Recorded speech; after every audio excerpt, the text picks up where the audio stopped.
Sinten? Kalau nama sehari nama saya itu Pak Warsono, tapi nama dari seorang jalan. Nama saya sesuai dengan induk Ki Warsono dari bisa Mojopesir Mojowarno Jombang Jawa Timur. Ya, assalamualaikum warahmatullahi wabarakatuh teman-teman. Kali ini saya membawa cerita lagi, sebuah sastra lisan ya, masih mengenai Dewi Arimbi. Sekarang versi Pak Dalang bercerita asal usul Candi Arimbi. Ini masih ada kaitannya dengan cerita Arimbi. Kita simak dulu ya. See you. Dari Candi Arimbi yang berada di desa Pulau Sari, Pulau Sari itu pertama dimulai dari Prabu Arimbo. Ya. Prabu Arimbo itu asal usulnya dari Patih Alengkodrojo. Yang semula ada cerita dari Rahmana Raja minta 1000 minta 1000 mustakanya Pandito. Itu disuruh mencari mustakanya Pandito, dia itu tidak dapat mencapai 1000 mustaka Pandito. Lalu dia itu pergi dari kerajaan Ngalengkodrojo, terus oncat dari Ngalengkodrojo membabat alas. Alas namanya alas bambu, dari bahasa Jawa itu alas pring. Dari asal mula nama Pringgondani, yang termasuk babatan pring itu tadi. Babatan alas pring, jadi sebutan Pringgondani. Nah, sang Prabu Arimbo asal mulanya itu Patih Ngalengko dengan nama Patih Gomuko. Apa itu Pak? Kalau niku jabatan Patih bawahan dari seorang raja. Diumpama sekarang itu wakil presiden. Raja itu presiden, Patih itu bawahnya dari wakil presiden. Itu Patih Gomuko. Lalu babat alat pring asal mulanya disebutkan dari Pringgondani, itu babatan alat pring dijadikan kerajaan namanya Pringgondani, dan rajanya berjuluk Prabu Arimboko. Prabu Arimbah Arimboko mempunyai anak namanya Arimbi. Jadi anak dari Arimboko itu bernama Arimbi, dan saudara Arimbi itu banyak. Ada Prabokeso, Brojo Dento, Brojo Musti, Brojo Lamatan, dan Polo Bendono, termasuk Arimbi juga itu tadi, Mbak. Nah, Arimbi itu termasuk turun dari raseksa, dari bahasa Jawa itu buto. Dari bahasa Jawa itu buto.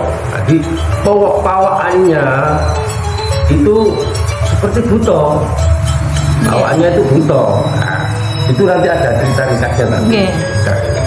Nah, pertama itu, terus yang digadang-gadang jadi perutnya Pringgondani nantinya itu turun dari Arimbi. Karena Arimbi itu termasuk anak yang pertama. Yang menguasai kerajaan itu pasti yang pertama. Siapapun, walaupun putih, walaupun laki-laki, yang pertama itu adalah yang berkuasa sebagai sudah tua. Nah, dari sudah tua, lalu Arimbi walaupun dia itu seorang raseksi itu kalau putra dari bahasa rasekso, kalau putri itu raseksi. Ya, walaupun dia itu seorang raseksi putri, dia itu sangat cantik, sangat menawan. Sangat menawan, bahkan banyak kesatria dari mancanegara yang sangat kayung, sangat mencintai gitu. Nah, akhirnya lambat launnya nantinya itu Arimbi kerja jelas sama Panengah Pendowo yang bernama Brotoseno. Kudoro itu cerita panjang sekali. Versi lain mengapa Pak? Beda lagi nggih. Ya masih dalam urutannya Mbak. Oh, masih dalam urutannya. Dan cerita itu enggak satu cerita enggak, jadi urutannya itu banyak. Oh, nggih. Urutannya itu banyak. Ya, di saat Arimbi sudah dewasa, remaja putri, dia itu dipinang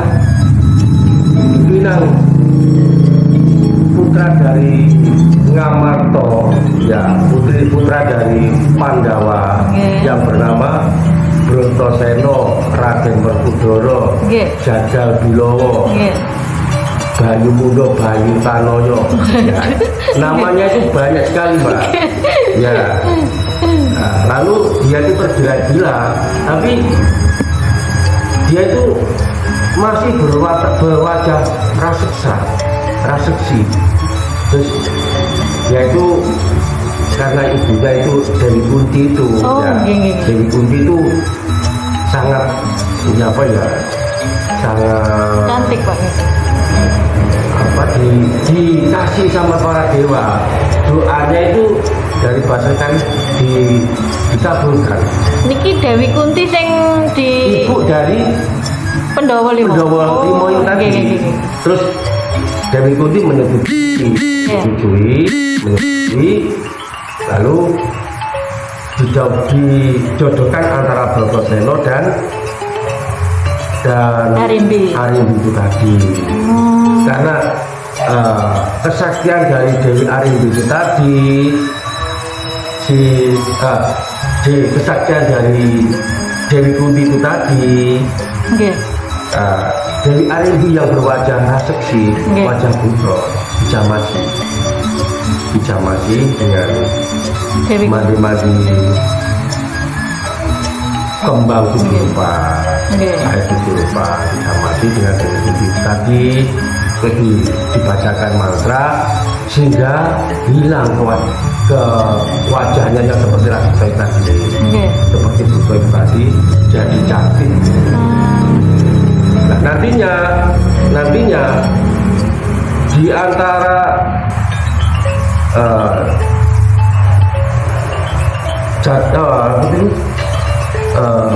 daunnya, dari bahasa daunnya, menikahnya Brotoseno dan Arimbi itu tadi mempunyai anak satu namanya Raden Gatotkaca. Itu satu penerusnya juga. Ya. Nah, ini di zaman Pandawa sudah. Kalau mau yang leluhurnya tadi di zaman Ngalengka, zaman Antara Nyono.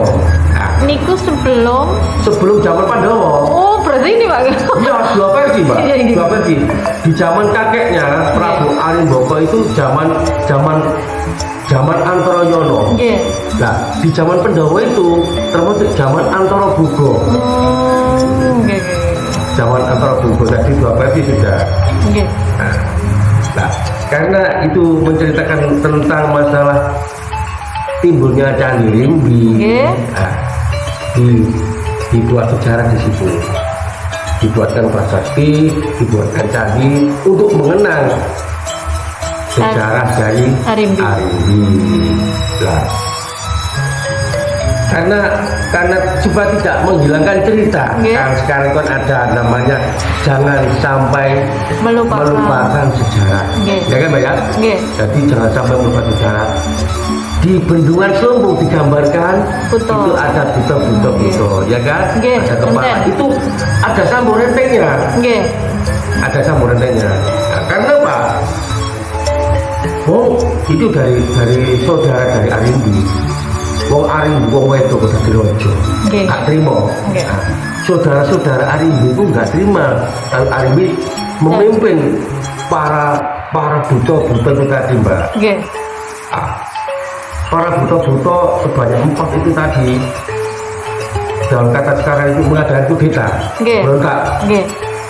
Lalu ada yang masih mendukung sama Arimbi. Dibuatkan patung di bendungan itu tadi.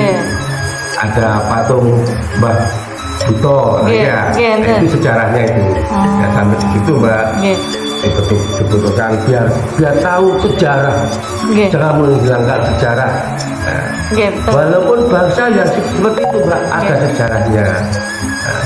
Nah, asal usul Arimbi itu tadi dari zaman Antara Yono turun zaman Antara Budo. Kula nggih asin ini kan kula menemui berapa orang, 3 jenengan niki.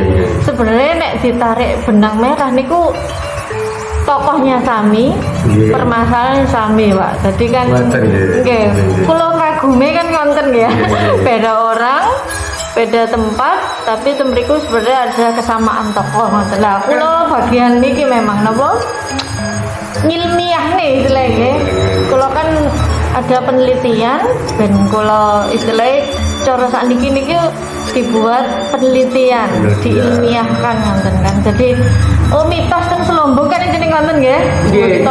Memang ada cerita satu alur dari cerita Arimbi itu tadi, Mbak.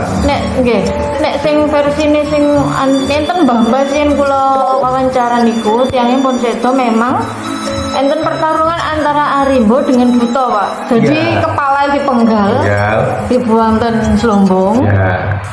Terus yang badannya dan kopen niku. Wonten nek cerita Mbah niku nek sing buntute ten mriku Gunung Kuncung sing pundi ana salah, Mas. Ada samburetengnya, Mbak ya. Nggih, dadi 3 tempat niku. Ya kalau saya pedalam itu yang masalah pewayangan itu tadi, Mbak ya. Pewayangan tadi memang kepalanya dibuang di Selombong. Makanya di situ dibentuk kepala. No ini loh asal ndase Prabu sampai itu saudara-saudara dari Arimbi.